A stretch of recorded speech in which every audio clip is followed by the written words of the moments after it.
Bom dia, bom dia, bom dia. E aí, meus queridos alunos e alunas, sejam todos muito bem-vindos a mais uma aula, a melhor aula da semana.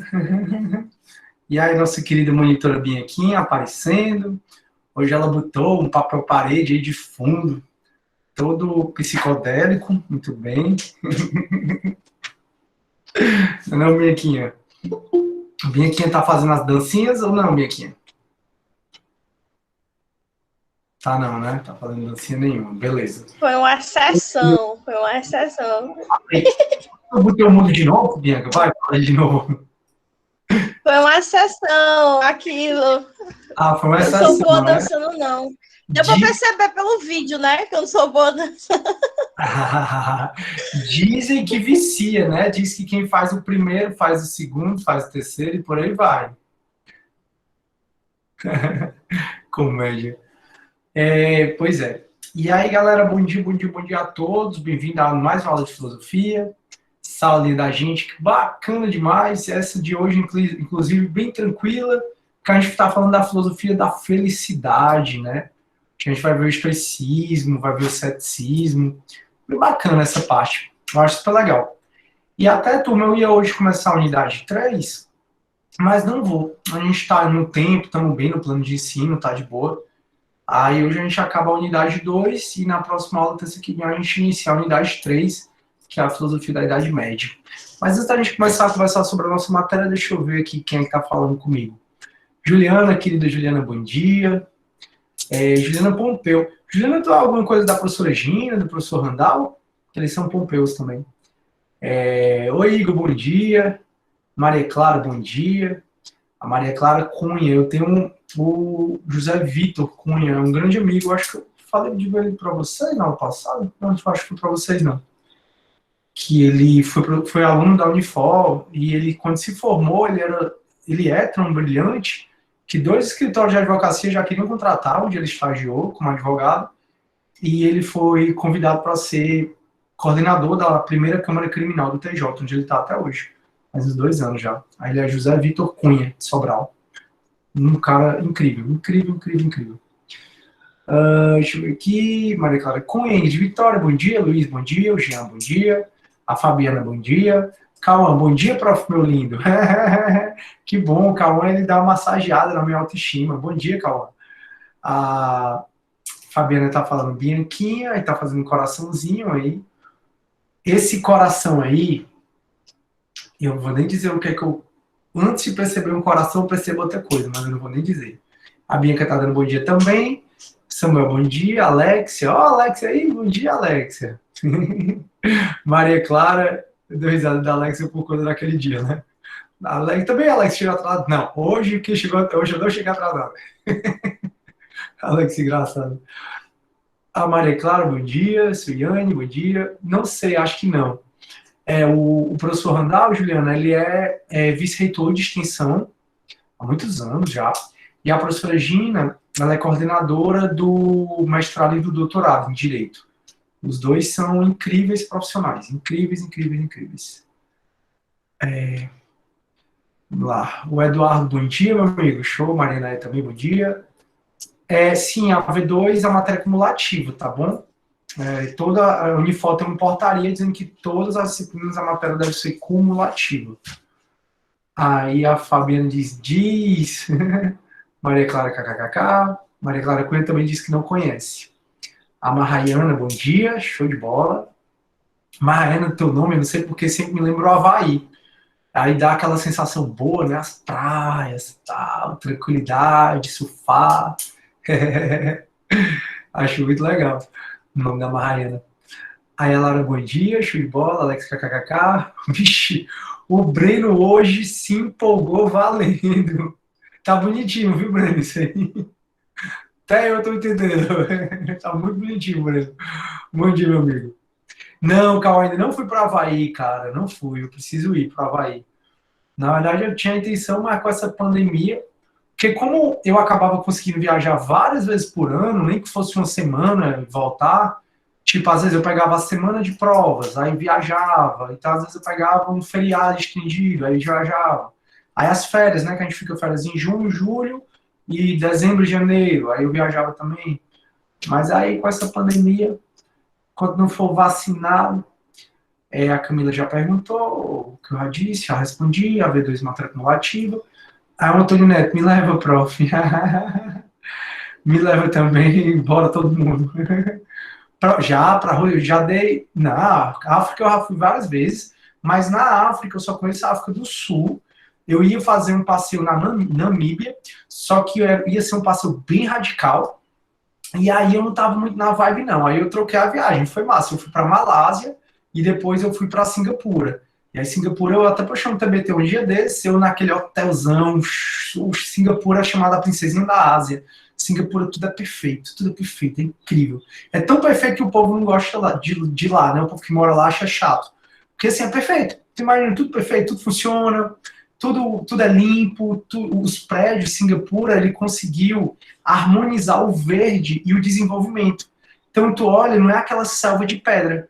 Todos os prédios têm praticamente uma floresta, assim, muito bonita nos prédios. É incrível. O país incrível. O país incrível. E aí, para a Rússia já fui 3 vezes. Eu, inclusive, dei aula na Rússia. Dei aula no mestrado de lá. Dei aula para a graduação de lá. Foi uns 15 dias. E aí voltei outra vez para ir porque eles me convidaram para palestrar num congresso. Isso foi quando eu estava fazendo pós-doutorado, né? Lá na Polônia. Aí foi muito, muito legal. Adoro a Rússia. O povo não gosta muito, mas acho a Rússia muito linda. Só que eu só fui para Moscou, né? 3 vezes eu fui para Moscou. Eu queria conhecer São Petersburgo. Diz que é linda, diz que foi inspirada em Paris. Então, queria muito conhecer. Aí eu vi o inverno russo mesmo, inverno pesado. O rio lá completamente congelado, até a galera em cima do rio, congelado. Foi pesado. Aí eu fui na época de Natal, muito legal, a pracinha lá em frente ao Kremlin. Aí tem a pracinha lá, a galera cantando, tomando vinho quente. Muito linda. Adorei Moscou. Cid, os seus 100 anos de experiência. Eu já conheci. Eu acho, ou são 63 ou são 67 países que eu já fui. E muitos deles eu já fui várias vezes. Itália, eu fui umas 15 vezes, adoro. França, o meu melhor amigo, né, o Lucas, ele é até professor de psicologia, de vez em quando eu falo dele para vocês. Ele fez doutorado na França. Então, quando ele morou lá, ele passou 4 anos lá, nossa, eu acho que eu fui só ele morou lá, acho que eu fui umas 8 vezes. É muito, muito, muito legal. Ao Ricardo César, mas nas suas férias, o professor, o senhor gasta mais de 2 milhões? Não gasto mais de 2 milhões, não, mas assim, eu não sou de gastar muito dinheiro, não tenho vaidade com carro, com casa, não tenho vaidade nenhuma com roupa, com essas coisas. Mas eu até me sinto mal em gastar dinheiro, porque gastar dinheiro assim, quando não se precisa, né? Porque eu sempre tenho um lema que dinheiro não aceita desaforo. Então você vai rasga dinheiro, não, me dá logo angústia. Mas nas férias eu realmente aproveito, eu não tenho besteira nas férias, não. Aí eu ando muito de executivo, ando demais, acho que é um dinheiro que vale super a pena. Você consegue uns esquemas bacanas para até pagar um pouco mais barato.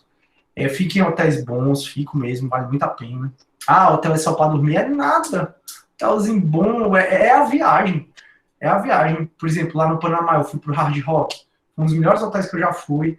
Em Cancún, que é lá no México. Teve um hotel que eu fiquei, foi o melhor, sem dúvida. Era um resort alto, grande. Aí de um lado a praia linda, calma, do outro lado a praia muito tumultuosa, assim, e era tudo incluso. Então, assim, eu tava no meio do mar, levantava a mão, yes, sir. Aí what can I do for you, sir? Aí eu digo, eu quero uma caipirinha, ou então um caipirosca, ou então uma batida lá quadrada do mar, e lá vinha. Tinha restaurante de tudo quanto é jeito que imaginava. Todo restaurante na face da terra. Aí é onde eu não me incomodo de gastar. Porque eu acho que vale a pena. Porque eu acabo trabalhando demais, né, turma? Eu acho que eu trabalho até além do meu necessário, porque sou servidor do TJ, trabalho na Unifor, trabalho em outra instituição, dou aula para cursinho, para concurso, dou aula no Tribunal de Justiça. E aí eu acho que nas minhas férias é o que eu preciso, né? Que é o que eu gosto de fazer. O Breno muito formal para manter a pele de baby. Não, eu reflito muito, né, sobre o envelhecimento, e aí eu fico só percebendo, eu fico me auto-observando, e minha gente, realmente o tempo passa, viu? Tá passando, passa para todo mundo. Meu Deus, peraí. Entrou alguém agora, atrapalhou. Meu Deus, tô passada. Meta é para ter o passaporte do SIG. É todo carimbado. Todo. É massa. Aí, minha amiga, o professor já ouviu falar do primeiro? Já era o 195 Sonhos, né? Muito legal a história dele. Inclusive, na época que eu saí do Marina Bay, que é esse hotel de Singapura, que é o hotel de maior piscina de borda infinita do mundo, em topo de prédio. E aí eu saí de lá, ele entrou. Eu quase pegava, até meus amigos, né? Eu postei nos stories, até meus amigos falam: olha, ele chegou aí e tal, vai lá conhecer ele. Eu acabei de sair do hotel. Então coincidiu, eu ia conhecer ele, mandar mensagem, se ele quisesse, assim, não sei, né? Eu imagino que ele seja muito gente boa. Mas aí eu ia lá para conhecer ele. Gente boa, 196, né? É porque, assim, depende se você... Tem alguns países que incorporaram outros. Então, depende de quantos países existem no mundo, né? Para alguns é 195, para outros é 191, para outros 196, porque tem países que incorporam outro, aí vai depender se você acha esse país ou não, um só ou dois diferentes. Por exemplo, parte da Ucrânia é louca para voltar a ser parte da Rússia, da União Soviética. É muito comum isso na Ucrânia, principalmente os mais velhos com saudade da União Soviética. Eu fui para a Ucrânia também, Kiev é lindo, foi a capital da União Soviética. Peraí, pessoal. Kiev é lindo demais, foi a capital da União Soviética, e que é a capital da Ucrânia, né? E lá onde você tem que ir para Kiev para ir para Chernobyl, aquele acidente nuclear. Aí eu era louco para conhecer Chernobyl. Aí eu fui muito legal. E aí você observa muito que a galera morre de saudade da União Soviética.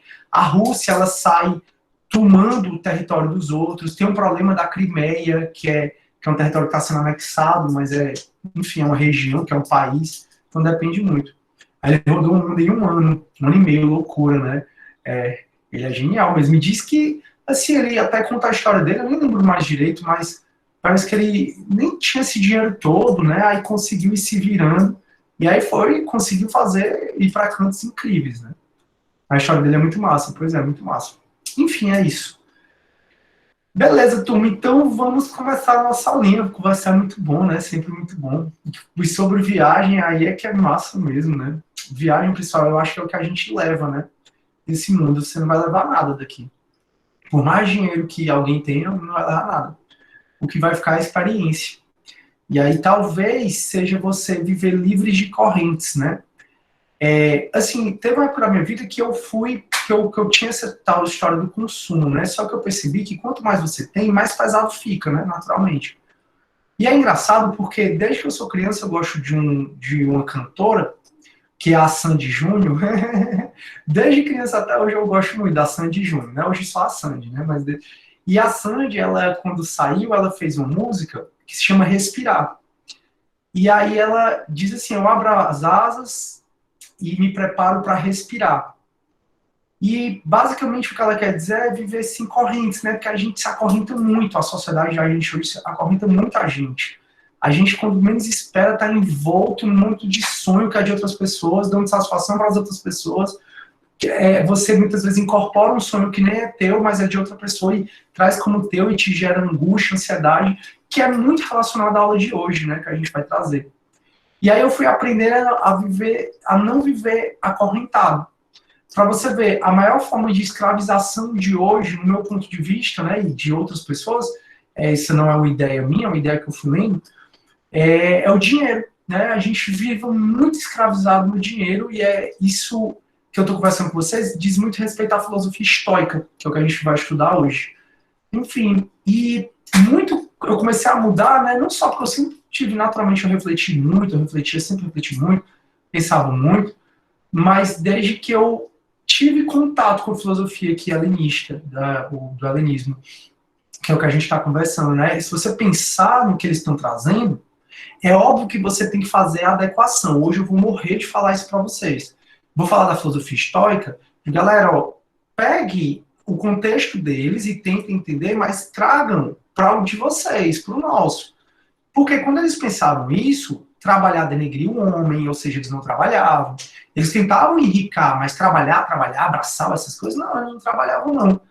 Eles recebiam herança, com essa herança eles conseguiam viver, não tinha muita coisa para comprar, não tinha muitas questões, a sociedade não era tão complexa. Então, hoje a gente, por exemplo, vai falar que os estoicos, eles negam o prazer, né? E eles falam que, na verdade, a gente acha que compra o prazer, mas, na verdade, o prazer é que te compra. Já eu explico isso um pouco melhor. E aí, quando o estoico for falar aqui para não viver com metas, não pegar essas paixões doidas, a gente vai já entender isso, vou falar, galera, mas entendam, eles não tinham como meta de vida trabalhar, como é a nossa meta de vida hoje. Não tinham, não precisavam trabalhar, não precisavam, não tinha esse custo todo, então tem que fazer mutatis mutandis. Então é isso, essa filosofia helenística, ela me ajudou muito, muito, muito, muito, muito. Aí o João Francisco falando, ele começou a juntar dinheiro vendendo capinha no ônibus, né? Incrível, né? O cara conseguir conhecer o mundo todinho, né? Em um ano e meio. Enfim, o mundo todo não, né? Mas visitar todos os países do mundo. Bora lá. Então, estamos voltando aqui para a filosofia estoica. A gente tá na nossa unidade 2, que é a filosofia da antiguidade. A partir da próxima semana, a gente entra na unidade 3, filosofia da Idade Média. Dá mais ou menos umas 3 aulas a filosofia da Idade Média, bem legal, mas é muito rápido, porque a gente só precisa falar do contexto de Santo Agostinho e de São Tomás de Aquino. Aí depois a gente entra na filosofia da modernidade, e aí depois vem a prova. Então, para quem está perguntando o conteúdo da prova, unidade 1, 2, 3 e parte da 4. Então, hoje a gente termina a unidade 2, que é filosofia da antiguidade. A gente fica a filosofia da antiguidade, tem 4 períodos. A gente está no último período, que é o período helenístico, que é um período que se caracteriza, turma, pela invasão da Macedônia. Inicia com o pai de Alexandre o Grande, o rei Filipe, que ele já domina Atenas. Depois o rei Filipe é assassinado, Alexandre o Grande assume, e aí ele toma um vasto império, que é o vasto império macedônio. E foi um período de muita tristeza para a Grécia, porque a Atenas, principalmente, que sempre se orgulhou da liberdade que eles tinham, liberdade religiosa, liberdade de discutir assuntos, liberdade de democracia, eles sempre se orgulharam do papel deles de cidadão, porque o cidadão grego, ele contribuía para o destino da polis. Com a dominação da Macedônia, eles passaram a ser eles passaram a ser meros espectadores, meros súditos. Então a polis, que era pequenininha, agora eles fazem parte não mais de uma polis pequenininha, de uma cidade, eles fazem parte do império todo. A polis que eles conseguiam dizer o destino da polis, na verdade agora eles não conseguem mais dizer o destino, porque tudo depende da vontade do imperador.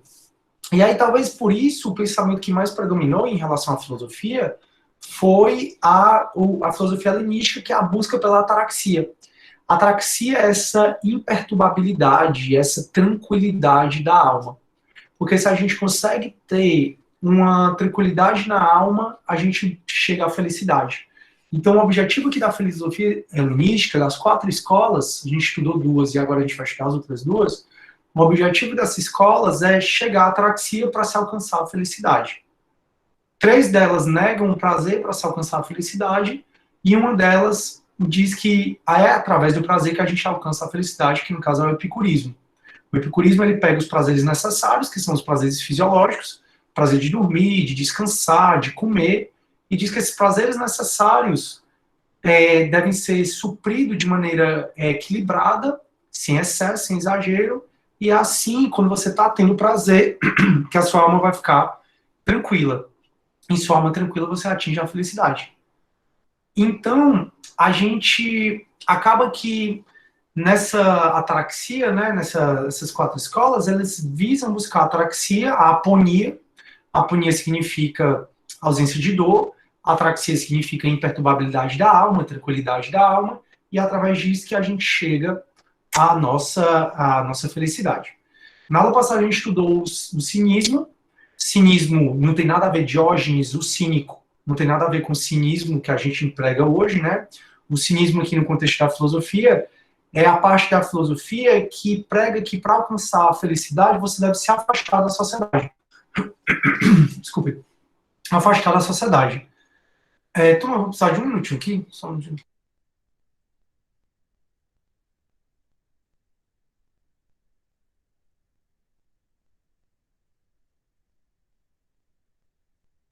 Pronto, galera.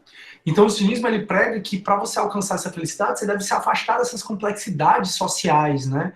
É o que muita gente faz, falar até para vocês. Meu pai hoje, ele vive numa filosofia mais cínica, né? Nesse sentido de que se afastou, tá na casa de praia dele, não tá nessa complexidade, não se preocupa muito com todo mundo. Assim, não se preocupa muito com outras questões que não sejam família. Então, assim, a filosofia mais do cinismo. O Diógenes, né, que é aquele cara do barril, super engraçado, vivia num barril, comia lentilha, se satisfazia com isso, é o principal representante do cinismo, muito embora não é atribuída a ele a criação do cinismo. Vimos também o epicurismo, que vem de Epicuro, e o epicurismo, ele dizia que o homem sábio, ele não deve se preocupar com o mal, porque se o mal é a morte, se a morte está presente, você está ausente, então não precisa se preocupar. Se o mal é pequeno, você suporta, então não precisa se preocupar. Se o mal é grande, vai durar pouco e tu vai morrer, então não precisa se preocupar. Então o epicurismo, ele diz que o mal a gente não deve se preocupar, o homem sábio não se preocupa com o mal, e o Epicuro, ele diz ainda que a finalidade da vida, o bem, né, seria a busca desse prazer, mas não um prazer exagerado, um prazer necessário e suprido de maneira equilibrada. O comer bem, o conversar, e o Epicuro, ele tinha um jardim, né, onde ele fazia ele fazia as escolas filosóficas dele, ele fazia a escola dele. O Epicuro, turma, falou um pouco de alma também, falou de virtude, mas enfim, o epicurismo, ele é a busca pelo prazer, porque quando a gente sente prazer, a gente está na aponia. Aponia é a ausência de dores. Então, para Epicuro, enquanto você está tendo prazer ali, você não sente nem dor na alma, no espírito, e nem dor real mesmo. Perfeito, perfeito, perfeito? Aí o Breno está perguntando se vai ter ponto extra. Breno, eu acredito que não, acredito que eu bote um ponto extra na prova, mas vai ter uma atividade dos monitores, que eles vão fazer o Kahoot com vocês. É mais uma atividade no sentido de revisão. E vai ter também um simulado para vocês no final desse mês. Está lá no Aluno Online, você vê. Quando no final desse mês, tem isso aí. Beleza? Tem essas duas situações. Deixa eu ver aqui. Tem gente querendo entrar, só um minutinho. Aí, Alexia, o rei, na época do epicurismo, era o pai de Alexandre o Grande. É assim, ó, Alexia, a gente tem várias vertentes do epicurismo, né? O que eu consigo te falar é em relação ao Epicuro, quando o Epicuro foi criado, né? Quando o Epicuro ele nasceu. O Epicuro ele ficou entre o século 3 e 2 a.C., e esse século 3 e 2 foi a época da dominação do Império Macedônio. Então o rei existia, né, o Império Macedônio, que o Império Macedônio foi nessa época. O Império Macedônio ele começou mais ou menos em 300 a.C., só que não, veja, ó, o epicurismo ele pega parte do Império Macedônio, o Epicuro, porque o Império Macedônio acaba mais ou menos em 320 a.C., Alexandre o Grande morre, e aí o Império Macedônio é dividido em 3 generais. Mas logo o Império Macedônio, quando é dividido em 3 generais, logo depois ele acaba. Então ele meio que pega a transição. Aí a Mahayana diz que o Kahoot é nostálgico. Já estão tendo a nostalgia do Kahoot. Nossa senhora, é uma coisa tão nova. Pra você ver, né, como o tempo passa rápido. Beleza? Então, turma, hoje a gente vai conversar sobre as outras duas escolas. Hoje a gente vai estudar primeiro o estoicismo e depois a gente vai estudar o ceticismo. O estoicismo, turma, ele é a corrente da filosofia helenística que mais tem força. Que teve mais força na época e que tem mais força até hoje. Então, muito do livro de autoajuda é baseado nessa filosofia estoica. E muito do que eu vou falar aqui, provavelmente você já ouviu falar, porque onde você ouviu falar, ou onde você leu, por exemplo, teve, muito provavelmente, essa inspiração do estoico. Inclusive, o próprio cristianismo, eu vi falando para vocês que, muito embora a religião e filosofia aqui sejam bem separadas, o cristianismo ele se inspirou também nessa filosofia estoica, né?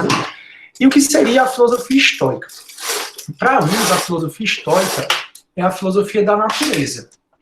É a filosofia da natureza porque o estoico, ele se sente parte da natureza, de maneira que ele diz, olha, racionalmente nós somos parte da natureza. E a natureza ela é muito complexa e é muito maior do que a nossa vontade individual. Então, coisas que acontecem você tem que saber distinguir o que você pode mudar do que você não pode mudar. O que você não puder mudar, você tem que ter apatia, indiferença mesmo, tem que ter apatia e indiferença do que você não puder mudar, para poder aceitar aquilo. Então o estoico, ele não sofre com uma desgraça. Então se alguém morreu, se alguém ficou doente, se aconteceu alguma desgraça, e o estoico entende que ela não pode mudar essa condição, o estoico aceita. Então o estoico é aquele que diz que a imperturbabilidade da alma, essa tranquilidade que tanto se busca, que é a ataraxia para chegar à felicidade, é você saber ser indiferente, ter um autocontrole, não ter ira demais, não ter paixões, não buscar o prazer. É você entender que você faz parte de algo maior, que é a natureza, e que a natureza, a vontade dela, é maior do que a nossa, individualmente falando. De maneira que se alguém morreu, se alguém ficou doente, se aconteceu uma fatalidade, que você não pode fazer nada, aceita. É aquela história aceita que dói menos, né? As músicas hoje são inspiradas nisso, aceita que dói menos, isso é bem filosofia estoica. Mas a filosofia estoica, ela também é chamada de filosofia da coragem, porque ela diz, olha, quando você vê uma situação que é uma fatalidade, que você não consegue mudar, a tranquilidade é você ter autocontrole, você ter indiferença sobre isso, de maneira que você não se abale e aceite que não dá para mudar e vai ser daquele jeito. Então tenha coragem para aceitar. Agora, se você nota que é uma situação que você pode mudar, que depende de você, tenha coragem e vai lá e mude. Então o estoico, ele trabalha muito essa imperturbabilidade, esse autocontrole, essa até apatia, não sei se você já ouviu falar da apatia estoica, que é exatamente você não se incomodar com essas questões. Eu até, pessoal, tô assistindo The Crown, faz 3 anos que eu assisto The Crown, porque eu não assisto muito TV, eu não consigo, sou meio impaciente pra ficar na frente da TV. Mas eu me prometi que todo dia eu vou assistir um episódio, porque eu ainda tô terminando a segunda temporada, faz bem 3 anos que eu assisto The Crown. E eu admiro muito, eu não sei, eu fico o tempo todo me perguntando, meu Deus, será que foi assim mesmo? E constantemente eu vou para a internet, né, para ler sobre aquilo, e realmente, pelo menos pelo que eu leio, retrata fielmente o que está acontecendo, né? O que aconteceu, óbvio, que com algumas fantasias, mas enfim. E eu fico muito impressionado com a aparente tranquilidade da Rainha Elizabeth. Mas dão cada notícia para ela, que se desse para mim, eu chorava, se desse para outro, gritava, se desse para outro, eu fúria. A cara da mulher nem treme, a atriz é fantástica, a atriz da primeira e da segunda temporada, tanto a Rainha Elizabeth como a Margaret, né, que é a princesa Margaret, que é a irmã dela. As duas atrizes são incríveis. Então fala uma coisa pra Rainha Elizabeth, a cara dela nem treme. E eu vejo muito no estoicismo disso, essa questão do autocontrole. E eu vejo, poxa, a Rainha Elizabeth realmente é estoica pura. Que algumas vezes eu até estava comentando sobre isso ontem, não sei, para almoçar com a minha mãe, e ela falando, não, mas ela foi muito insensível, ela foi muito fria. Não é fria, né? Eu também não fui discutir essa parte com a minha mãe, não, mas eu pensei comigo, né? Bom, não é fria, é muito mais essa questão de ela ter sido treinada, desenvolvida a inteligência emocional dela, para ela não se abalar com as coisas, né? Para ela não se abalar no sentido de ela não deixar essa nossa emoção tomar conta da gente. Então, por exemplo, quando a gente vai lembrem da vez que você desligou o telefone na cara de alguém, que você gritou com alguém, brigou com alguém. Para os estoicos, tudo isso mostra fraqueza. Então, para o estoico, você é covarde, é uma atitude muito covarde, você ou sofrer muito, ficar, ai meu Deus, se fazer de vítima lá, ou então você ter ira demais. Para o estoico, então, você tem que ter apatia. É você ter o autocontrole, até a apatia mesmo em relação à indiferença em relação àquilo, e pensar, posso mudar aquilo? Posso, vou lá e mudo. Coragem de mudar. Pensar, posso mudar esse outro? Não posso. Vou lá e aceito. É muito estoico. Então, assim, o estoico ele tem muita força até hoje. Os representantes do estoico é o Marco Aurélio, por exemplo, que foi um imperador. É o Epiteto, que foi um escravo. Um imperador, um escravo. Filosofia estoica. É o Sêneca. O Sêneca, ele tem aquele livro sobre a brevidade da vida. Já falei para vocês, eu achei um livro surreal. Foi fantástico. Foi o penúltimo livro que eu li, né? Foi muito bom. Sobre a brevidade da vida. Enfim, E tem também o Zenão, que aí é o fundador, vou já falar para vocês sobre ele, né? Já a gente vai. Aí o Ricardo, igual a mim assistindo Narcos, acontece tanta coisa absurda que parece mentira, aí procura na internet, é tudo verdade. Ricardo, eu fico impressionado com o que aconteceu com aquela família. Cada episódio eu fico mais impressionado. E aí eu digo, é engraçado que o ser rainha é muito mais conflitos em termos pessoais, ou com sua família, né? Não é nem tanto conflito de governo que fica para o primeiro-ministro. Nunca tinha parado para pensar que realmente o monarca, né, que dizia ele reina, mas não governa, então a vida é muito mais focada nas questões pessoais dela, da família dela, da aparência, né, do teatro lá que é, do que questões mesmo de política de governo. Tanto é que na Primeira e na Segunda Guerra elas estavam mais reclusas, né, não participaram tanto do comédia. Faz parte. Aí, rapaz, tu acha que um ser imortal se abala facilmente? É muito bom, né, os memes que fazem com a Rainha Elizabeth. Mas ela tem 99 anos, eu não acho essa idade toda para ficar fazendo esse alarde todo, não. Mas assim, tem 99 não. O rei Filipe foi que morreu com 99. Ela deve ser um pouco mais nova, né? Não sei quantos anos ela tem hoje. Depois, se alguém puder pesquisar aí e dizer. Aí o Eduardo, a Betinha é muito Betinha, para ter emoções como nós mortais. Aí tem só 92? Pois é, ó. 92 anos, pessoal, não é essa idade toda, não. Meu avô tem 94. Meu avô come doce todo dia. Daí vocês sabem por que eu pego.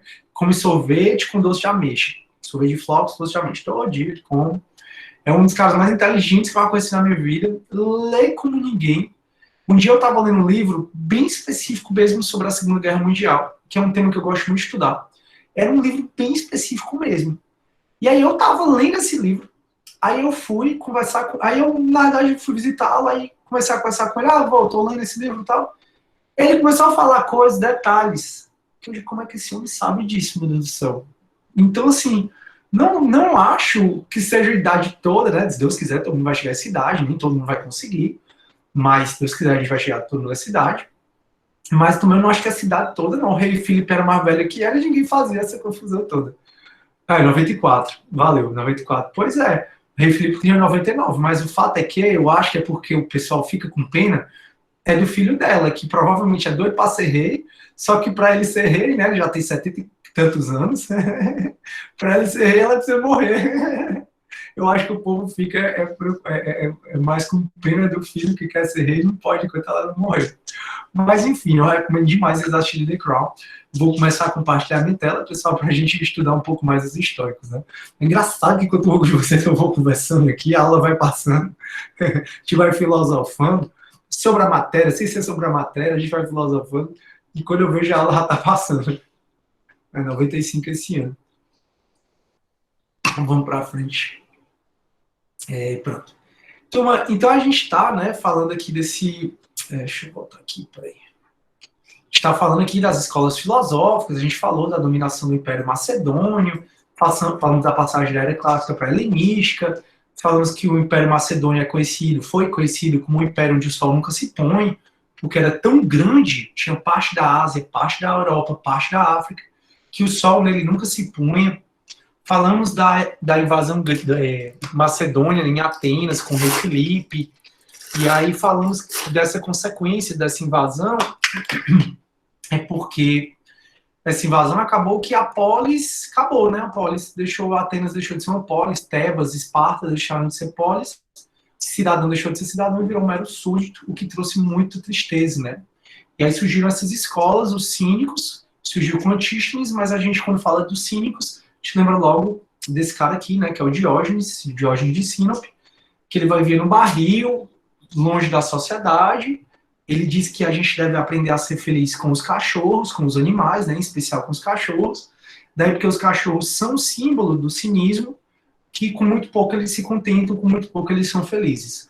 Ele era feliz comendo lentilha, por exemplo, ele não precisava mais do que isso, na visão dele, para ser feliz.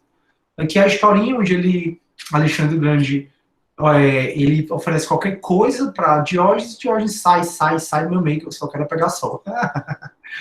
E aí a gente estudou essa parte, né, que o cinismo, ele despreza riqueza, ele despreza título, despreza convenções sociais, é desprezo mesmo. E aí no The Crown, tem eu não vou dar spoiler, mas tem um membro lá da família real que se apaixona por um nobre. E a razão dessa pessoa ter se apaixonado por um nobre é que esse nobre, ela contando, né, essa pessoa contando sobre esse nobre, ele despreza quem eu sou, ele despreza quem nós somos, ele não faz reverência nenhuma a mim, ele despreza tudo isso. É óbvio que não é como o cinismo, porque o cara é um lorde, então o cara tem grana, mas esse parte mesmo de desprezo. É o desprezo, isso é muito cínico, né? Desprezar. Ah, o cara tem 50 mil, problema dele. Ah, o cara tem uma mansão, problema dele. Eu desprezo tudo isso, eu não preciso de nada disso. Aí vimos o epicurismo, né? Que das quatro é a única que busca o prazer. O Epicuro, ele tinha a escola dele aqui no jardim, conversava no jardim. E a finalidade era a ataraxia, e a ataraxia, né, se chegava através do prazer, né? E o prazer moderado, principalmente o prazer natural e necessário, comer quando se tem fome, não comer em excesso. E para o epicurismo, o mal, para um homem sábio, não existe, não é nada. Porque a morte não é um mal, porque se tem a morte, não tem a gente não está na morte. O mal, se ele é fraco, tu suporta, não precisa se preocupar. O mal, se ele é forte, tu morre, então ele vai durar pouco. Então não se preocupa aí com mal nenhum, não.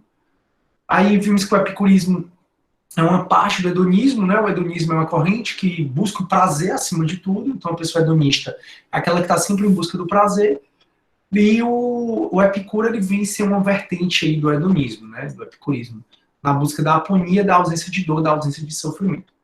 E agora a gente entra nos estoicos, como eu falei para vocês, é a filosofia da natureza. Você se entender parte da natureza, entender que a natureza, a vontade da natureza, das divindades, é maior do que a sua vontade individual, então você tem que aceitar as coisas, ser indiferente nos acontecimentos da vida, porque aconteceu naquela história, né? Porque Deus quis. O estoicismo, ele inspirou bastante o cristianismo. Não é à toa que às vezes uma mãe perde o filho, né? E diz assim, e fica desesperada, e diz: meu Deus, me explica como é que Deus é um Deus bom e fez isso comigo. Aí o padre responde, né? É o mistério da fé. Deus escreve certo com linhas tortas. Então acredite, é a vontade de Deus. Ou seja, se curve à vontade de Deus, porque a vontade de Deus, ou nesse caso aqui do estoicismo, a vontade da natureza, dos deuses, que a gente está aqui numa sociedade politeísta, é maior que a nossa vontade individual. Então aceita que dói menos, que você não pode mudar, e o que você pode mudar, tenha coragem de ir lá e mude. E com isso ache a sua tranquilidade. Então o estoico, ele prega muito autocontrole, ele prega muito, além do autocontrole, ele prega muito a indiferença. Se você é indiferente com o que acontece na vida, você consegue alcançar a paz, né? É até a história da ignorância, né? Alguns dizem que a ignorância é uma bênção, porque se você ignora um assunto, você não vai sofrer com esse assunto. Então o estoico, ele diz, mesmo que você não ignore, não sofra, não vale a pena sofrer. Se dá para mudar, vá lá e mude, e se não dá para mudar, aceite que é assim mesmo. Então o estoicismo, ele é atribuído a Zenão de Sítio. Esse Zenão aqui não é o mesmo Zenão de Eleia. A gente lá na Eleata, na escola Eleata, da primeira fase, né, no século VII a.C., 7 a metade do século V a.C., a gente estudou Zenão de Eleia. O Zenão de Eleia, ele viveu na escola Eleata junto com Parmênides, e foi o Zenão, por exemplo, que criou, para a gente entender um pouco melhor a ideia de Parmênides, aquele paradoxo da Aquiles e a tartaruga. Então, aquele Zenão de Eleias que a gente estudou lá no pré-socrático, lá da escola Eleata, não é mesmo esse Zenão aqui. Eles nem se conheceram. Aquele Zenão de Eleia é mais ou menos século VI a.C., e aqui esse Zenão de Sítio está aqui entre o século III e II a.C. Então, o Zenão se atribui a ele, o fundador do estoicismo, mas nem se sabe muito o que ele pregava, né? Daí porque Zenão, o fundador do estoicismo, ele nasceu na ilha de Chipre, considerado um fenício por muitos de seus contemporâneos. Praticamente nada se sabe sobre sua vida pessoal, exceto que em 308 ele começou a ensinar a estoar poikile, que foi daí que surgiu o nome estoico. Então se atribui para ele o fundador da escola estoica porque ele começou a ensinar essa matéria que aí, derivado, né, aí do grego, chegou para a gente como escola estoica. Aí de sua obra restam apenas curtos fragmentos e títulos de livros. É praticamente impossível determinar com certeza a contribuição individual que ele deu à doutrina estoica. Segundo a tradição conservada pelos filósofos que o sucederam, para Zenão a virtude era aparentemente o objetivo final da vida. E o prazer e a dor não tinham importância. Então, para ele, não se deve buscar o prazer e nem se deve importar com a dor. Deve viver uma vida com virtude. E o que é viver uma vida com virtude? É exatamente isso. Você ter autocontrole e você ter indiferença em relação às coisas que, em tese, lhe trazia dor. Então, além de Zenão, a gente tem três grandes representantes do estoicismo. A gente tem Sêneca. Foi esse aqui, quando eu falei do livro para vocês, eu disse que o Sêneca ele foi contemporâneo de Jesus Cristo.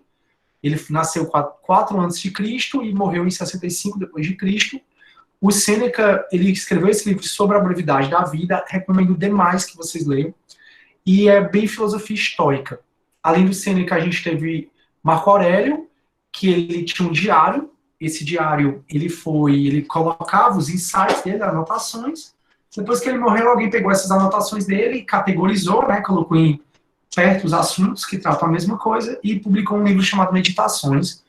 Então, Marco Aurélio, que foi um imperador romano, é bem filosofia histórica mesmo. E também Epiteto, que foi um escravo. Existem vários personagens de guerra que foram capturados pelo inimigo, e assim como Epiteto, que foi um escravo e sofreu o pão que o diabo amassou, quando você é capturado pelo inimigo numa guerra, você sofre o pão que o diabo amassou. E muitos dessas pessoas dizem que conseguiram suportar por conta das lições do mestre Epiteto, que foi um escravo, né? A gente, além de Zenão, tem Sêneca, tem o imperador Marco Aurélio e tem também o Epiteto, que foi um escravo. Então, o Sêneca, só para vocês entenderem mais ou menos a filosofia de Sêneca, né, que é um dos representantes do estoicismo. O estoicismo, ele quer tirar prazer, ele não quer que você vá em busca do prazer, ele não quer que você vá em busca do vício. E olha a tapa aqui de luva de pelica que ele dá, né? Então, ele fala que a origem dos vícios reside numa vontade fraca, que subordina a razão aos prazeres fortuitos. Então, olha o que é que tu tem que fazer para conseguir um vício, né? Para obter o prazer de ter um vício. Olha o que é que esse vício ele faz com você. Esse vício, que pode ser em qualquer coisa, pode ser um vício em comer, um vício em trabalhar, um vício em ter dinheiro. Esse vício, ele te toma tanta coisa para ele ser suprido, que é como se você não pensasse racionalmente quando você vai em busca desse vício. Como assim, professor? Não estou entendendo. Agora você vai entender. Por que, então, o vício é uma vontade fraca que subordina, que fica maior do que a razão? Porque aquele que persegue o prazer coloca todas as coisas em segundo plano. É indiferente à liberdade e sacrifica tudo ao seu estômago, não comprando de modo nenhum os prazeres, mas pelo contrário, a eles se vendendo. O Sêneca ele propõe uma reflexão sobre o que a gente precisa passar para atingir o prazer, para atingir uma vontade. Então, no mundo capitalista que a gente tem hoje, todo mundo quer ter um iPhone 12, todo mundo quer ter... Todo mundo não, né? Enfim, eu sou uns que não quero. Mas as pessoas querem ter um iPhone 12, querem mostrar que são ricas, querem ter o carro do ano, querem ter um mega carro, querem se mostrar que são especiais por conta do dinheiro. Mas, para ele alcançar esse dinheiro todo, esse dinheiro todo caiu do céu? Às vezes pode ser uma herança, né? Mas quem alcançou o dinheiro teve que trabalhar muito, trabalhar 10 horas por dia, 12 horas por dia, teve que renunciar à família, teve que renunciar a amigos. Então, para eu atingir um prazer, eu, assim, um milionário, né, uma pessoa, para atingir aquele prazer de ter uma casa grande, um carro grande, de ter uma conta bancária robusta, o que é que você precisou fazer? Precisou dar para esse prazer bens, liberdade, dar para esse prazer coisas que são mais caras do que esse próprio prazer. Então, se o cara tem R$1 milhão, R$2 milhões, R$10 milhões na conta, o que ele teve que doar para ter esses 10 milhões é muito mais valoroso, ou seja, tem muito mais valor do que esse valor que ele tem na conta. Por quê? Porque para ele atingir essa fortuna, ele precisou doar o tempo dele e doar parte da vida dele. E enquanto um iPhone eu vendo, mas eu compro de volta, o tempo, a tua liberdade, tu dá, mas tu não troca de volta. Por isso que o dinheiro é uma das coisas que mais escravizam as pessoas hoje, né? Agora, quando ele fala isso, turma, para você, eu quero sempre ressaltar, eu disse que ia fazer isso, para você adequar, né, o que ele está dizendo à sua realidade hoje. Que a realidade dele aqui, ele não precisava trabalhar, ele vivia muito bem, a vida aqui era mais simples, não é a vida como é hoje. Então não é que você vai largar tudo, eu não quero mais ter dinheiro. Não dá para você largar tudo. Um aluno meu do AB, ele disse assim, professor, ele ligou o áudio, achei brilhante. Ele disse assim, professor, até porque para largar algo, a gente precisa ter algo. Então vamos primeiro conquistar esse algo, que aí depois a gente larga, se for o caso. Então, assim, fazendo a devida adequação, eu acho que o que ele propõe aqui é você conseguir chegar numa vida onde ela te traga tranquilidade, te traga prazer e saber qual é o momento de parar. Então eu vejo que eu mesmo, muito cedo, eu já resolvi muito cedo, né, com 25 anos eu já era concursado no Tribunal de Justiça e já era professor da Unifor desde os 23, eu sou professor da Unifor e já dava aula. E aí muita gente me pergunta, eu até já falei isso para vocês, Ciro, tu não vai estudar para ser juiz, promotor, tal, porque a sociedade, né, coloca o status de juiz acima de tudo, de promotor, tal. E eu muito cedo percebi que eu seria e que sou muito feliz com a vida que eu tenho hoje, sendo oficial de justiça, sendo professor, que é o que eu gosto de fazer. Então acho que é muito isso, você saber, aí se eu disser, não, então eu vou me curvar à vontade da sociedade, vou querer virar juiz. Aí o que é o que o Cínica diz. Beleza, tu vai até conseguir alcançar esse prazer de você virar juiz. Mas olha o que você vai perder nesse processo. Olha o tempo que eu vou ter que despender estudando, as renúncias que eu vou ter que fazer de viagens, de amizade, de companheirismo, seja lá o que for. Então é muito isso. Não é que você não deva ser juiz, nem promotor, nem defensor. É você conseguir lutar, né, se esforçar para chegar lá.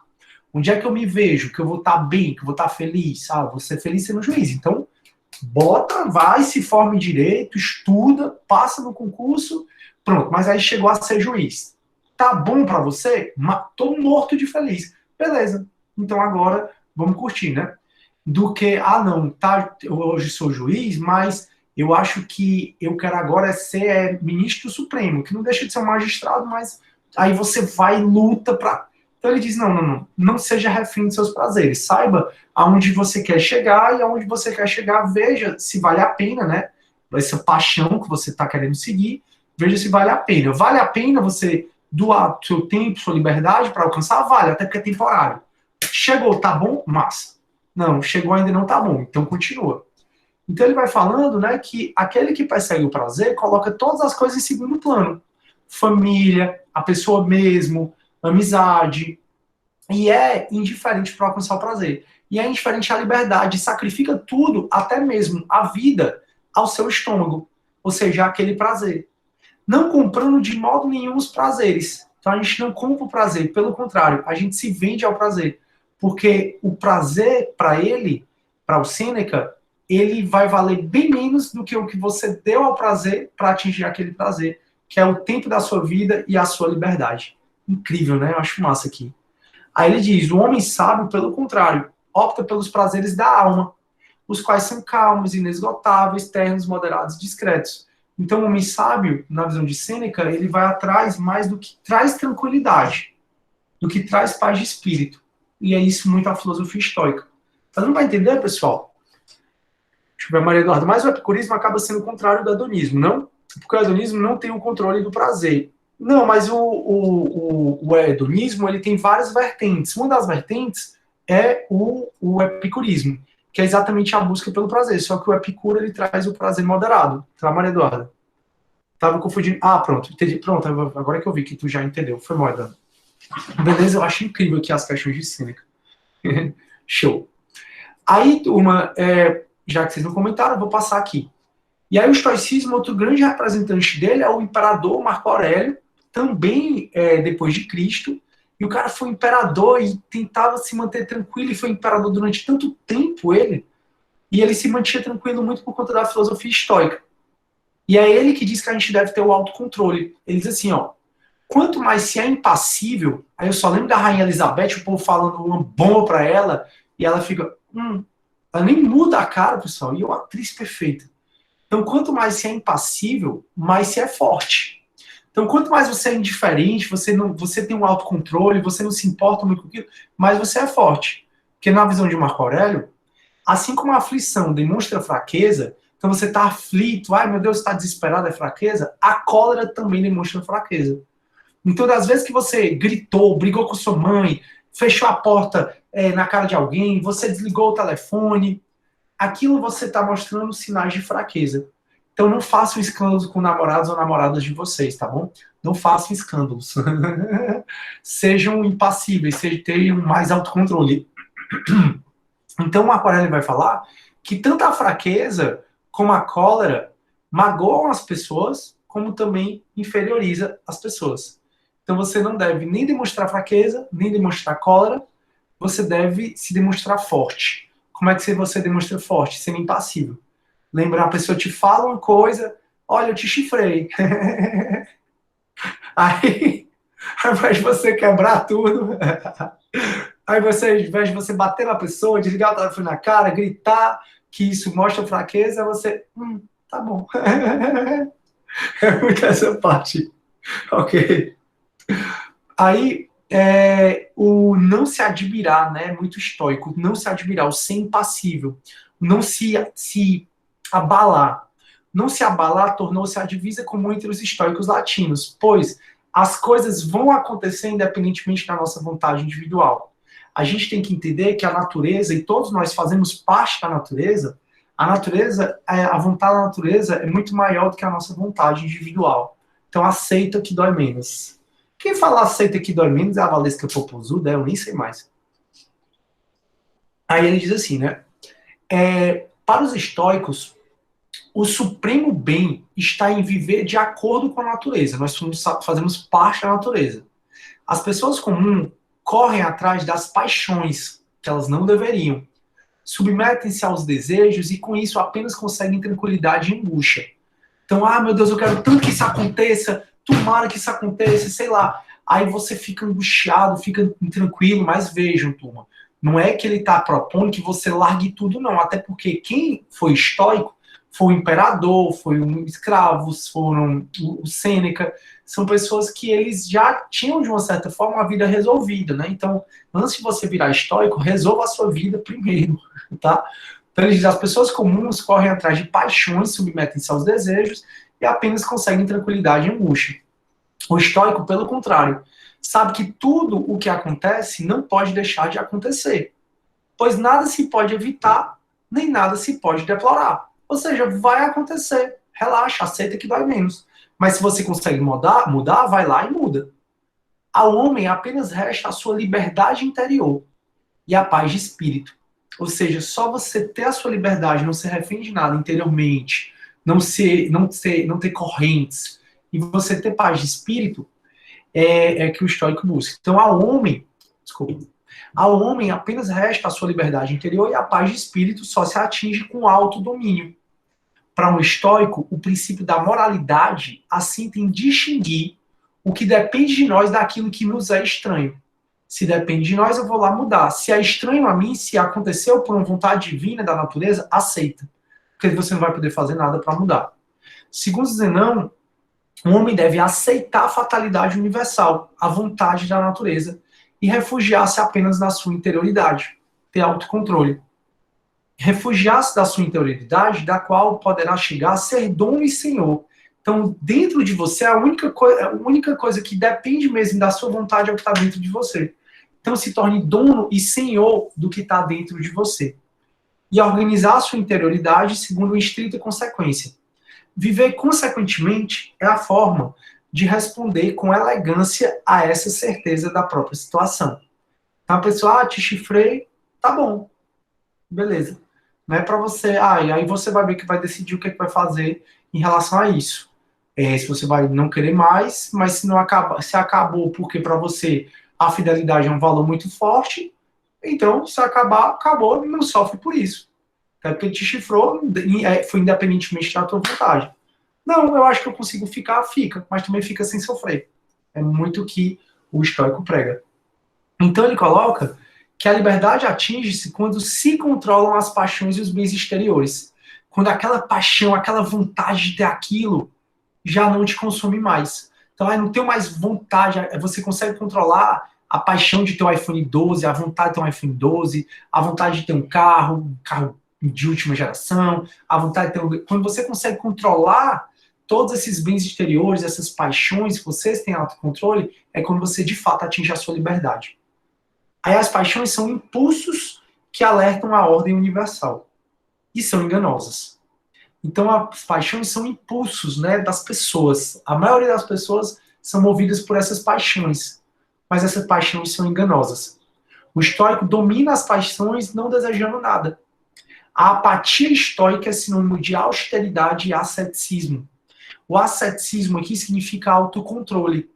Então a apatia estoica, o que é a apatia estoica? É o asceticismo, que é o autocontrole, e a austeridade, que é a indiferença. Então a apatia estoica. O mundo está se acabando, você fica indiferente. Está se acabando, o que é que eu vou poder fazer? E ter autocontrole. O mundo está se acabando, para que eu vou me desesperar? Então a apatia estoica é sinônimo de austeridade, que é a indiferença, e asceticismo, que é o autocontrole. Se o estoico desprezar os bens exteriores, nunca sentirá falta daquilo que não tem. Então ele consegue ficar imperturbável. Então, se eu consigo dominar a minha vontade de ter outras coisas além do que eu posso pagar, por exemplo, eu consegui dominar a minha vontade, então não me incomoda mais. Se não me incomoda mais, eu tenho tranquilidade. Isso vale para tudo. Isso vale você estudar numa escola melhor, isso vale você ter um outro namorado melhor, um carro melhor, uma família melhor. Isso vale para tudo. Então a gente sempre está querendo outras coisas, né? O estoico, ele controla a vontade de querer outras coisas. E como essa vontade está controlada, sua alma está imperturbável. Porque a partir do momento que eu quero, não, eu quero agora fazer, não quero mais fazer direito, eu quero fazer a medicina, aí você vai vai tentar atingir aquele objetivo e vai muitas vezes gastar a sua energia, a sua liberdade, dando coisas a mais para esse prazer, para essa finalidade, do que o que vale mesmo o teu objetivo. Né? Então o estoicismo vale para tudo. Aí só para a gente finalizar o estoicismo, foi uma escola localizada no Pórtico, propunha um modo de vida, né, que é um estado de tranquilidade pleno, que só pode ser atingida por meio da prática virtuosa, que a prática virtuosa é esse autocontrole, essa indiferença. A prática virtuosa consiste na indiferença dirigida a todas as experiências da vida. O máximo de virtude é alcançado quando o homem ficasse alheio a tudo, quando ele não se importa mais. É bem cinismo, né? O cinismo, ele propõe a fuga à sociedade e o desprezo, né? E o estoicismo, ele propõe mais a indiferença. É indiferente. Não, eu fico alheio mesmo, para mim é indiferente. O único valor a ser seguido é a sabedoria. Cosmopolitismo significa que você não é acorrentado a nada, né? A nenhum país, a nada. Você é um cidadão do mundo. Então, a busca da ataraxia através da supressão das paixões. Contém as suas paixões, seja ela qual for. Contém os seus desejos, seja ela qual for. Quando você tiver em condições de conter o desejo, né? E aí a gente acaba, né, que a ética dos estoicos, você vai falar muito de ética, filosofia do direito, introdução à ciência do direito e deontologia jurídica. Não vou falar da ética dos estoicos, não. E vou passar para o ceticismo. A Maria Eduarda, né, tá falando, o famoso acontece, show. Galera, deu para entender o estoicismo, me dei um feedback, porque eu tô achando tão estranho vocês não estarem falando nada. O estoicismo eu acho massa, é o que é mais influente até hoje. O Álvaro, professor, a apatia estoica o senhor não acha extrema? Pois é, Álvaro, eu acho sim, por isso que eu digo, tente sempre interpretar com parcimônia, tá? Tudo isso que a gente está conversando, porque o contexto, Álvaro, que o Sêneca viveu, que o imperador romano viveu, o contexto foi outro, tá? Não é o contexto da gente hoje em dia. Então eu concordo com você, Álvaro, e até acho bem legal você fazer essa reflexão. Não aceitar o estoicismo de maneira irrefletida. Lembre que para Sócrates, a vida irrefletida não vale a pena ser vivida, né? Então tudo o que eu estou falando em relação ao estoico foi um estoicismo pensado no século 3, 2, 1 a.C., 1, 2, 3 depois de Cristo. Então é uma realidade de 21 séculos atrás, mais ou menos isso. Então não é a nossa realidade de hoje. Então, o Álvaro, muito legal você estar refletindo para trazer esses ensinamentos do estoicismo para a realidade de hoje e não aceitá-los de maneira irrefletida. Aí, ó, a piedade, a compaixão, a misericórdia são paixões. É exatamente isso. Agora veja, o que o estoicismo mais prega é essa tranquilidade da alma. A partir do momento em que você, com piedade, exerce piedade, compaixão, exerce misericórdia, mas isso não te perturba, pelo contrário, isso faz elevar mais a tua estima da alma, aí você está de acordo com a filosofia estoica. Tá dando para entender? Então, o ponto aqui é você conseguir controlar as paixões e ser imperturbável perante a elas, ainda que você as exerça, como a compaixão, a misericórdia e a piedade. Beleza? Muito bom, muito bom, muito bom tua reflexão. Agora vamos para o ceticismo, né? O ceticismo mais tranquilo, o ceticismo vem de cético, né? O cético é aquele que duvida de tudo. O ceticismo, turma, no meu ponto de vista, se ele fosse aplicado hoje, não só o ceticismo, como todas essas, mas em especial o ceticismo, ele evitaria muita coisa, né? Em 2018, quando eu estava morando fora, né? Quando eu fui fazer meu pós-doc, aí o Brasil tava um caos, né? Aí você via amigos meus que são amigos desde criança, nós somos amigos desde criança, e eles pararam de se falar e não se falam até hoje. Famílias não se falam até hoje. E tudo isso vocês devem estar percebendo o porquê, né? Que eu estou falando que em 2018, e isso prossegue até os dias de hoje, né? Pessoas brigam, deixam de se falar, relacionamentos se rompem, amizades de anos se rompem, porque a gente emite opinião. E o ceticismo, ele prega muito aquela filosofia de Platão. Vocês devem lembrar que a gente falou que Platão, esse mundo que a gente vive é o mundo dos sentidos, é o mundo de Heráclito, é o mundo de aparência, que nada aqui é dessa forma. Então, o cético, ele entende que a verdade é muito relativa e que tudo está mudando muito e que tudo é muita aparência. Então, uma pessoa que era herói nacional, como é o Moro, hoje já é por muitos, eu acho que hoje já não é mais para quase ninguém considerado herói nacional e por muitos é considerado até medíocre, né? Assim, não é minha opinião, mas você vê, né, que muito do que fala, como é que ele comete erros primários. O STF até mesmo disse que ele era incompetente para julgar, incompetente não no sentido de ele não ter capacidade, mas de que ele não podia julgar aquelas questões do Lula, disse até que ele foi suspeito, então ele cometeu erros primários frente a um juiz. Então o cara que foi de herói nacional hoje é mais visto como um cara que mais atrapalhou o Brasil, porque foi gasto muito dinheiro com isso, com a Lava Jato, e não serviu de nada, porque o STF provavelmente já anulou tudo, né? E agora eles decidiram ontem que vai para o plenário essa decisão. Ou seja, a verdade é muito relativa, tudo está mudando o tempo todo. Você vê aí que a Carol Conká, para trazer o Big Brother, que eu nem assisto, mas tudo bem, eu sei através de vocês nunca mais comentaram, eu estou ficando sem exemplo, porque eu não sei, vocês não estão mais comentando comigo. Mas que o Big Brother, a Carol Conká, entrou lá, todo mundo adorava, era um cantor, todo mundo agora odeia. Aí agora faz um documentário que provavelmente todo mundo vai voltar no mar. Aí que, como é, a Juliette entrou lá, ninguém gostava dela, se é a Cíntia que me conta, né, minha amiga? Que ninguém gostava dela, que ela era muito escorraçada, hoje em dia é a favorita. Então tudo é muito relativo. Daí porque o cético, ele propõe que você não julgue, porque você sempre vai estar julgando errado, porque tudo é aparência e tudo vai mudar. E se você não conseguir não julgar, você não expressa a sua opinião. Porque se você não expressar a sua opinião, se você não tomar partido, você vai viver bem melhor. Em outras palavras, o cético, ele quer que você suspenda qualquer juízo de valor. Não julgue ninguém. Ai, não sei quem fez, que atrocidade, como é que ele pode? O cético, ele, não vou julgar. Quem sou eu para julgar? Só que às vezes o julgar é humano, né? Principalmente nessa era da informação, né? Nessa era da informática, todo mundo se sente juízes na internet, né? Todo mundo se sente no direito de julgar todo mundo na internet. E o cético, ele prega, não julgue, mas caso você venha a julgar, não imita a sua opinião, seja indiferente àquilo, mais uma vez aqui a indiferença, né? Então, pessoal, pelo visto, parece que para a gente alcançar a felicidade no âmbito da filosofia, racionalmente falando, é a questão da indiferença, né? A gente tentar brigar por essa indiferença. Então, o cético, ele pede a suspensão do juízo de valor, ele pede que você não julgue, porque tudo muda, e o que você acha que é verdade hoje, amanhã não vai ser. Ele pede que, se caso você venha a julgar, você não emita sua opinião, fique na sua. E realmente, se a gente tivesse aplicado essa filosofia cética, né, provavelmente amizades não teriam sido rompidas, nem relacionamentos e nem famílias, né? Enfim, deixa eu ver o que vocês estão falando. Pois é, o Thiago está falando, reviravolta histórica. É mesmo, Thiago? Enfim, bora entender um pouco mais sobre o ceticismo.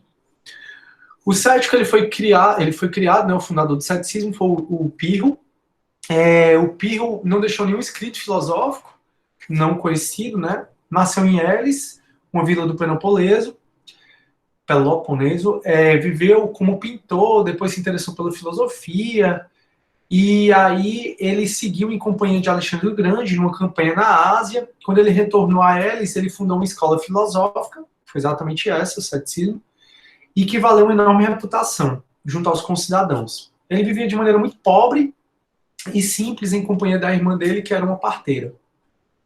Para Pirro, as coisas são em si indiferenciadas, incomensuráveis e indiscrimináveis. Ou seja, as coisas não têm uma essência estável. Tudo muda.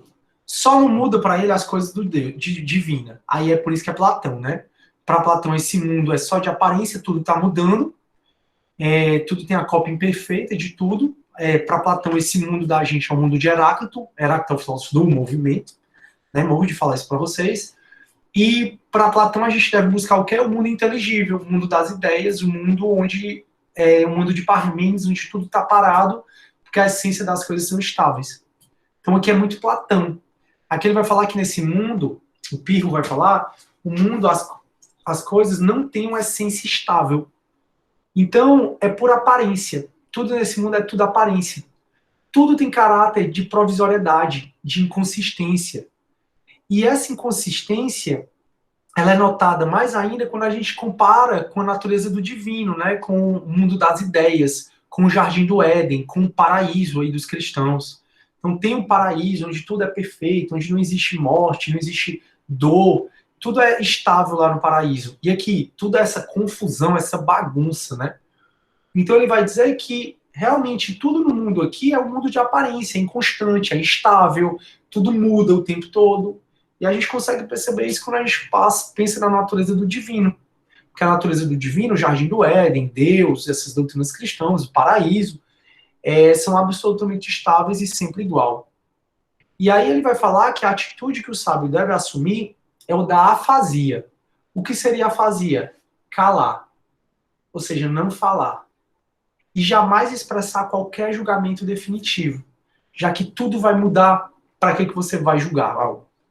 E assim atingir a ataraxia, ou seja, a imperturbabilidade. Não se poderá perturbar por nada. Pondo-se a parte de tudo aquilo que pode perturbá-lo ou tocá-lo, o sábio pode viver a vida mais feliz, mais igual e, portanto, mais feliz. Então, a indiferença aqui, de novo. O sábio, ele se põe a par dessas polêmicas, dessas questões, ele não se importa, ele não julga. E se ele julgar, ele não expressa a opinião dele, é como o sábio deve viver de acordo com o ceticismo. O ceticismo vai dizer, as coisas são indiferenciadas, incomensuráveis, indiscriminadas, ou seja, tudo muda. Não existe verdade certa porque tudo está mudando. Segue-se que o homem deve permanecer sem inclinação e indiferente, porque não existe nada que seja digno de interesse e temor. Então, se a gente diferenciar tudo, não existe nada que valha muito a tua atenção. O homem deve ser sem opinião, ou seja, ele deve abster-se de julgamento, porque não existe condições para formular julgamentos verdadeiros. Tudo está mudando, a gente não tem a percepção de tudo. Então o homem deve ser indiferente, deve ser sem opinião e deve não exprimir os julgamentos dele, que é a tal da afasia. Não exprimir julgamentos porque seriam imediatamente desmentidos pelos fatos, já que tudo está mudando. Tanto é que a popularidade dos políticos, né, às vezes sobe, às vezes desce, então tudo está mudando. Então, às vezes você acha o político, você votou no político, acha que ele vai mudar o Brasil, vai ser maravilhoso, e hoje você está arrependido, achando que seria melhor ter deixado o que você queria, o que você tanto lutou para não deixar mais, né? Então muita gente está nessa polêmica. Poxa, meu voto a essa pessoa foi um voto porque eu não queria aquele partido, e agora eu tô arrependido porque com esse partido, pelo menos, talvez eu já estava vacinado, não tava essa bagunça toda, né? Tem gente pensando assim, né?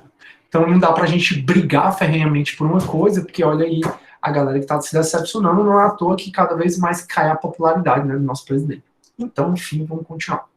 O ideal é a vida mais igual, ou seja, uma vida mais semelhante a Deus. E uma vida semelhante a Deus, pense no divino, é uma vida mais estável, é uma vida mais consistente, mais sem perturbação, sem julgamento. Eu acho que muito aquelas freiras carmelitas ou congregações religiosas pregam, né, o ceticismo, que é a vida mais temente a Deus, e eles se isolam do mundo, da sociedade, porque isso aqui é muito perturbado, né?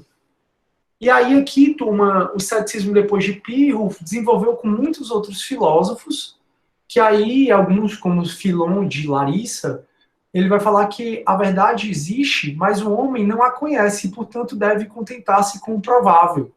Só que é uma parte da filosofia que é muito aprofundado para a gente, então eu não preciso entrar nesse ceticismo depois de Pirro. Quero só que vocês conheçam o mesmo ceticismo pirrônico, que é esse que a gente está estudando. Aí, deixa eu só ver aqui. Acho que disso vem o princípio da inocência, que o povo, que o povo brasileiro é contrário. Pode ser, Thiago. Rafaela, prof, desculpa a pergunta, pode perguntar, Rafa. Mas o que a afasia e a atraxia mesmo? Atraxia, Rafaela, vem de paz de espírito. A atraxia vem de paz de espírito, é você buscar a sua paz de espírito, a paz da alma, né? A tranquilidade do seu espírito. E a afasia vem do ceticismo, que é a ausência de julgamento. O ceticismo, ele quer que você não julgue. Por quê? Porque você não tem elementos para julgar nada. Tudo é aparência, tudo é muito relativo. Beleza? Deu para entender aí? Tranquilo? Bom, turma, se todo mundo entendeu, essa é a nossa linha de hoje. Desejo a todos um excelente final de semana. Se cuidem. Valeu, Rafa, pelo feedback aí. De nada. Obrigado a todos pelas participações, pelas perguntas, pelas conversas. E estudem. A gente se vê então terça-feira que vem, onde a gente começa a unidade 3, a nossa unidade sobre a filosofia na Idade Média. Fechou? Eu vou parar a nossa gravação. Bem aqui em 2 horas reunião, não esqueça. E a gente